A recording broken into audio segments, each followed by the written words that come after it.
शिवांशी यानी नारी शक्ति। जब हम नारी शक्ति की बात करते हैं तो हम महिला के कई रूप देखते हैं और ऐसी ही महिला हैं जो गृहिणी हैं लेकिन जब कुछ करने पे आ जाए तो क्या नहीं कर सकती। और ऐसी ही कहानी है ममता धर्मा की।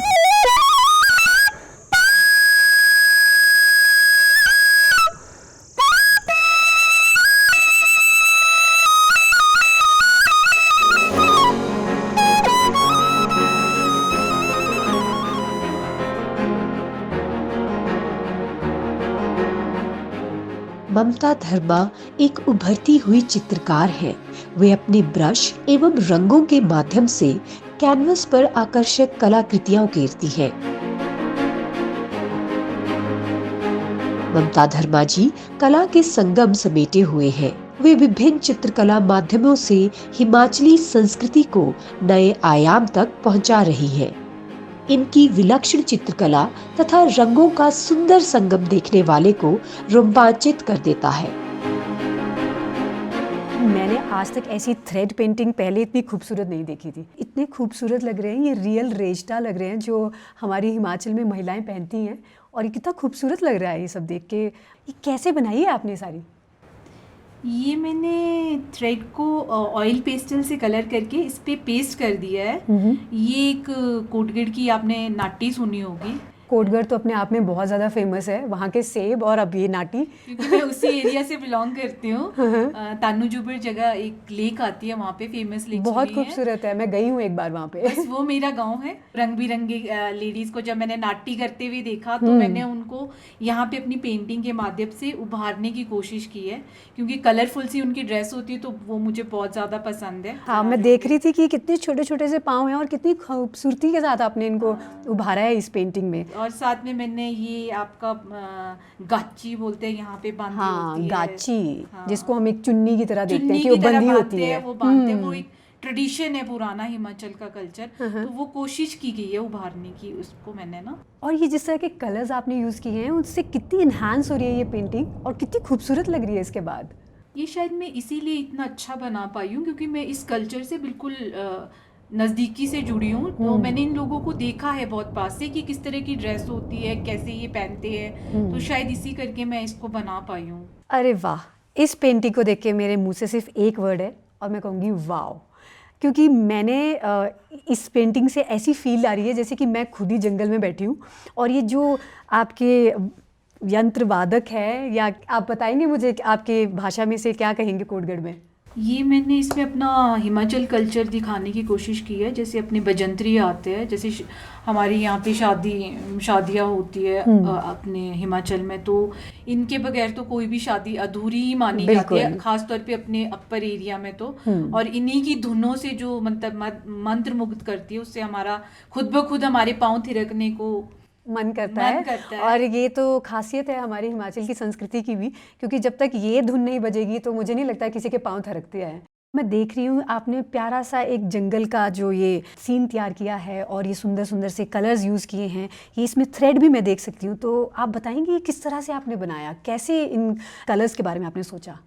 एक्चुअली में मैंने इसको एक्रेलिक कलर प्लस थ्रेड को दोनों को यूज करके इसको 3D लुक में दिखाने की कोशिश की है, ताकि ये उभर के आए। ये आपका जो बीच का पोर्शन दिख रहा है ये उभर के दिख रहा है। तो इसको पहले मैंने किसी भी, जैसे बजंतरी इसमें आपको दिख रहा है, पहले मैंने इसको बनाया है ड्रॉ करके, फिर उसके बाद ये पेस्टिंग की है थ्रेड्स की, और फिर ये बाकी एक्रेलिक कलर से अपना सारा। अगर मैं ये पेस्टिंग की भी बात करूँ तो आपने जितनी फाइन तरीके से इनको पेस्ट किया है उसमें भी एक आपका आर्ट दिख रहा है कि आप कितनी फिनिश के साथ काम करते हैं, कितनी एक्यूरेसी के साथ काम करते हैं। तो वो मैं देख पा रही हूँ, बहुत सुंदर है ये भी।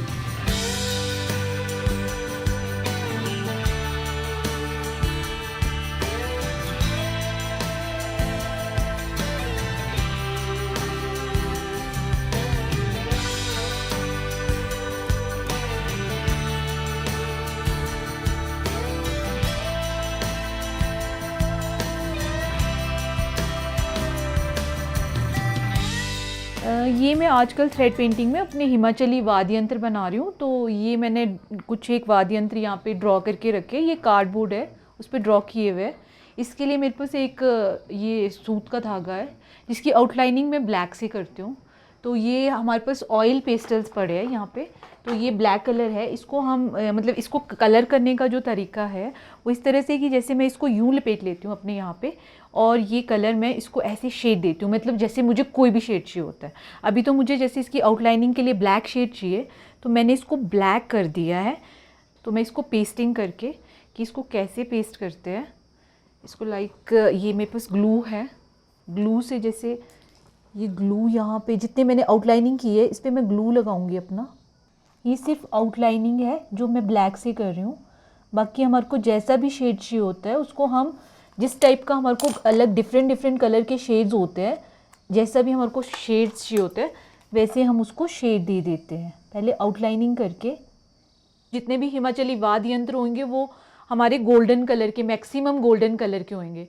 तो उसमें अगर आप देखते होंगे जो हमारे वाद्य यंत्र है उसमें कुछ हमारे स्पिरिचुअल देवी देवताओं के अपनी चुन्नियाँ कुछ बंदी होती है, तो मैंने वो इसको अपने थ्रेड के माध्यम से ये मैं दिखाने की कोशिश कर रही हूँ इसमें ना।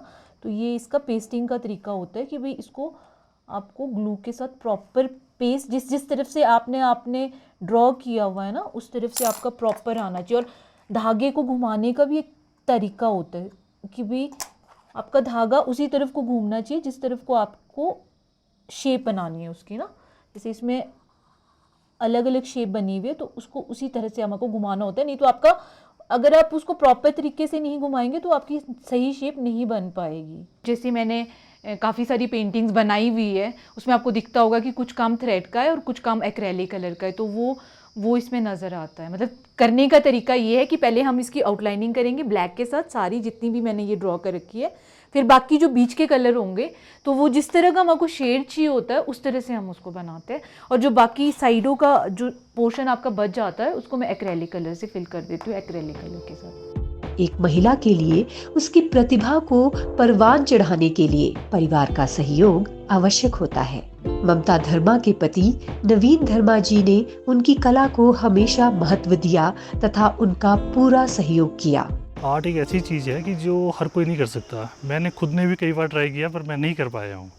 तो शादी से पहले मुझे पता तो था ये कि पेंटिंग वगैरह करती है और इसने कुछ एक बनाई भी थी, पर उसके बाद मैं अपने जॉब में और फैमिली रिस्पॉन्सिबिलिटीज़ में इतने बिजी हो गए कि वो उसका काम छूट गया।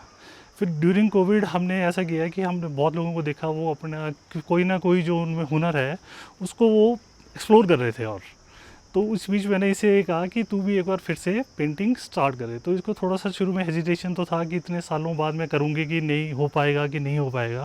फिर इसने स्टार्ट किया तो इसका हाथ तो काफ़ी अच्छा था, हुनर तो इसमें शुरू से ही था, तो वो चीज़ जो है वो उभर के आपने आज देखा है जितनी भी पेंटिंग्स आई है वो उसी का ही नतीजा है। तो अभी 50-60 इसने 3 डिफरेंट तरह की पेंटिंग्स बना ली हैं। तो अब नेक्स्ट लेवल कहाँ तक पहुँचता है ये देखते हैं सर। जैसे एक आर्टिस्ट के अंदर का आर्टिस्ट कभी मरता नहीं है। आफ्टर मैरिज मैंने बहुत बार सोचा कि मैं कुछ करूं, पैशन तो था ही, बचपन से आर्ट का शौक तो रहा ही है, तो वो एक मेरा पैशन था कि भी मैं पेंटिंग करूं, कुछ बनाऊं, कुछ अलग हटके। क्योंकि जब मैं अपने गेटी थिएटर में जाके, मशहूर हमारा गेटी थिएटर है, वहाँ जब और कलाकारों की पेंटिंग्स एग्जीबिशंस वगैरह देखती थी तो मेरे मन में भी आता था कि काश कभी मेरी भी यहाँ पे कुछ पेंटिंग्स लग पाए। तो यही करके फिर उसके बाद नहीं हो पाया क्योंकि घर की रिस्पॉन्सिबिलिटीज़ काफ़ी होती है, और इन लॉज में क्योंकि मैं यहाँ पे अकेले हूँ सर, क्योंकि मेरे अलावा मेरे हस्बैंड क्या कोई ब्रदर नहीं है, तो फिर घर की रिस्पॉन्सिबिलिटीज़ भी है, हमारे अपने ऑर्चर्ड्स भी है सर, तो वो जाके वहाँ पे भी देखना होता है, लुक आफ्टर करना होता है। तो इस करके मतलब मन में तो था पर किया नहीं है कभी। पर फिर धीरे धीरे करते करते कोविड पीरियड स्टार्ट हो गया। उससे कोविड से पहले मैं गिर गई थी सर, स्पाइन में फ्रैक्चर हो गया था। फिर मैंने जब देखा ना कोविड पीरियड में काफ़ी लोग काफ़ी कुछ कर रहे हैं अपने पैशन, अपना कुछ, कोई किसी को कुकिंग आ रही है, कोई सिंगिंग कर रहा है, कोई डांस कर रहा है, कुछ भी। तो मैंने भी फिर सोचा कि कुछ करूं, तो लगा तो काफ़ी टफ, क्योंकि मेरे अपना सारा जितना भी मैं लेके आई थी बिफोर मैरिज का, जितना भी मेरा पेंटिंग से रिलेटेड मटेरियल था वो मैं साथ लेके आई थी। फिर मैंने वो 18 ईयर्स बाद फिर एक बार खोला, फिर अपना रीस्टार्ट, एक फर्स्ट पेंटिंग मैंने थ्रेड पेंटिंग करके बनाई थी, तो वो काफ़ी अच्छी बनी थी। वो गणेशा जी की एक पेंटिंग थी सर, तो वो मतलब काफ़ी लोगों ने काफ़ी पसंद की है। घर पर अगर कलाकार हो तो परिवार के सभी सदस्यों का कला से जुड़ाव हो जाता है। ममता धर्मा के पुत्र प्रद्युम्न धर्मा भी चित्रकला की राह पर आगे बढ़ रहे हैं। प्रद्युम्न मॉडर्न आर्ट करते हैं तथा स्केचेस बनाकर अपनी मां ममता धर्मा की मदद करते हैं, जिनमें ममता जी रंग भरकर और भी आकर्षक बना देती हैं। आजकल मैं एक मॉडर्न आर्ट बना रहा हूँ। मॉडर्न आर्ट में हम अलग अलग तरीके के आर्ट फॉर्म्स को लेके एक साथ बनाते हैं। जैसे मैं एक सन एंड मून की ड्राइंग बना रहा हूँ, जिसमें मैंने सन और मून अलग अलग जगह से देख के बनाया है, बट इसमें जैसे मैंने सन को 2 पार्ट्स में डिवाइड कर दिया एंड उसके बीच में एक मून बना दिया है। उससे हमारे को देखने में भी काफ़ी अच्छा लगता है एंड कुछ अलग सा भी बन जाता है। इसको बनाने में काफ़ी टाइम लग जाता है क्योंकि इसमें बहुत डिटेल वर्क होता है। कम से कम 20 से 25 दिन हर एक ड्राइंग में लग ही जाते हैं। इसके अलावा जो मैं बनाता हूँ वो है स्केचेस और डूडल आर्ट। स्केचेस में भी काफ़ी टाइम लगता है क्योंकि उसमें भी आपको स्केचेस यूजुअली एक आदमी का बनता है, तो उसमें भी आपको काफ़ी डिटेल देना पड़ता है, जैसे उसके बाल से लेकर उसकी पूरी बॉडी पे।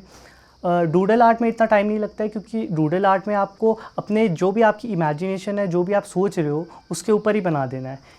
जैसे मैंने स्केच एक विवेकानंद का बनाया था, उसमें मेरे को 1 महीना लग गया था, बट मैंने एक कृष्णा का डूडल आर्ट बनाया, उसमें मेरे को 10 से 15 दिन ही लगे ज़्यादा से ज़्यादा, क्योंकि जो कृष्णा वाला डूडल आर्ट था उसमें मैंने एक कृष्णा बनाए एंड उसके आसपास मैंने अपने जो मेरी इमेजिनेशन थी उसके बेसिस पे मैंने उसको कवर कर दिया। मैं इस अपनी ड्राइंग की स्किल से मम्मा की भी हेल्प करता हूँ। जैसे मम्मा ने जो भी बनाना होता है उसमें मैं मम्मा को चूज़ करने में हेल्प करता हूँ कि हमारे को अगली थीम क्या रखनी है, क्योंकि हम हर चीज़ एक ही तरह की तो नहीं बना सकते, तो हमारे को अलग अलग थीम चूज़ करनी पड़ती है। उसमें मैं मम्मा की मदद करता हूँ। मम्मा को ड्रॉ भी करना होता है तो ड्रॉ करने में भी मैं मम्मा की हेल्प करता हूँ। बाकी उसके अलावा कोई भी किसी भी जगह पेंट करना हो तो उसमें भी मैं कलर चूज़ करने में मम्मा की काफ़ी मदद कर देता हूँ। ये जैसे पहले मैंने इसको एक मार्कर था मेरे पास, उससे मैंने इसको गणेश जी को थोड़ा सा ड्रॉ किया है। तो ये मार्कर तो क्योंकि जब हम टूल्स के साथ, ये इसके टूल्स है, ये वुडन के टूल्स है, ये कुछ इस तरह के दिखते हैं, तो जब हम इसको एम्बॉस करते हैं तो ये ट्रेस जो हमने ड्रॉ किया है वो हट जाता है। तो इसलिए मैं इसको एक बार और शेप देने के लिए इसको एक पॉइंटेड से पेन से, ताकि वो हमारा जो शेप है वो हमको दिखती रहे, तो मैं इसको एक पॉइंटेड से पेन से इसको फिर से एक बार इसको उसी जो हमने ड्रॉ किया है उसके ऊपर से मैं फिर से ड्रॉ कर रही हूँ उसको ना, ताकि वो हमको दिखता रहे कि हमने एक्चुअल में शेप क्या बनानी है। तो मैंने ये इसको ऐसे ड्रॉ कर दिया है पेन के साथ, ये पॉइंटेड से पेन के साथ। इसमें एक प्रॉपर शेप हमारे को नज़र आ जाएगी कि भी ये हमने पॉइंटेड से पेन के साथ, ये हमारे को दूसरी तरफ से भी थोड़ा सा नज़र आएगा, जैसे ये उभार से दूसरी तरफ से भी नज़र आ रहे हैं हमारे को ना। तो इस तरह से हम इसको कर रहे हैं। और अब हम इसको, ये हमारे टूल्स पड़े हैं, ये जैसे हर एक टूल्स का अपना अपना, जैसे ये तरह तरह के टूल्स है, इसको एम्बॉस करने के लिए हमारे को ये वुडन के टूल्स है। आजकल तो मॉडर्न टूल्स भी आ गए, वो भी यूज़ करते हैं, बट मैं ये ज़्यादा प्रेफर ये वाले टूल्स करती हूँ लकड़ी के। तो इससे आपको जितना उभार देना होता है इसकी सहायता से हम ये उभार देते हैं। और जैसे आपको रिक्वायरमेंट्स होती है, कई जगह पे आपके जैसे पतला सा पोर्शन है, वहाँ के लिए हम पतले टूल्स यूज़ करते हैं, या जहाँ पे आपको थोड़ा सा ज़्यादा उभार देना है वहाँ के लिए थोड़े इस टाइप के टूल्स होते हैं। अलग अलग तरह के ये टूल्स है, डिफरेंट। तो हमारे को जहाँ पे थोड़ा पतला हमारे को शेप चाहिए होता है एम्बॉस के लिए, वहाँ पे हम थोड़ा सा पतले वाला यूज़ कर रहे हैं। तो जैसे मेरे पास यहाँ पे अभी थोड़ा सा पतला सा है, तो मैं इसको एम्बॉस करूँगी। तो एम्बॉस का एक तरीका होता है, ये मेरा टूल है एक, तो मैं इसको एक तरफ को यूँ एम्बॉस करके इसमें उभार लाऊंगी। जैसे आपको ये टूल्स एक तरफ को ही ले जाना होता है, नहीं तो आपका इसमें डेंट भी पड़ सकता है और फट भी सकता है। तो आपको उतना ही एम्बॉस करना होता है जितनी आपकी रिक्वायरमेंट्स होती है। ये जब हम एम्बॉस करते हैं, ये हमारी बैक साइड है, ये हमारी एम्बॉस करके कुछ इस तरह से आ जाती है शेप। तो जब हमारे ये पूरा इस तरह से एम्बॉस हो जाता है, पूरा ये एम्बॉस हो जाएगा, उसके बाद ये एक कार्डबोर्ड पे पेस्टिंग के लिए जाती है पूरी शीट।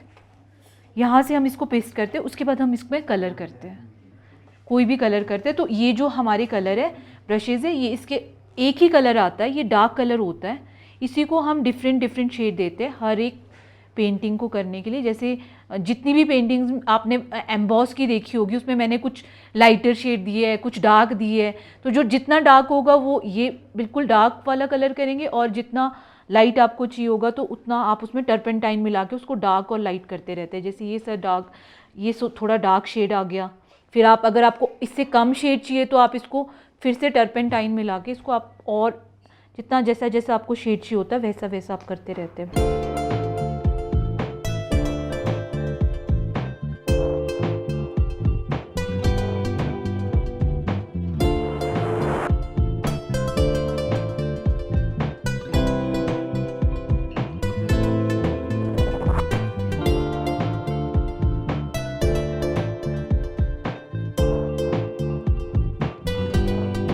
कला का कोई अंत नहीं, वो निरंतर है। और जैसे कि हम कहते हैं, मनुष्य जीवन का फिर भी अंत हो सकता है, लेकिन कला का कोई अंत नहीं। कलाकार अपनी कला के माध्यम से ही अपने एक्सप्रेशंस को दिखाता है। As we say it also, creativity has no end, no limit. नमस्कार।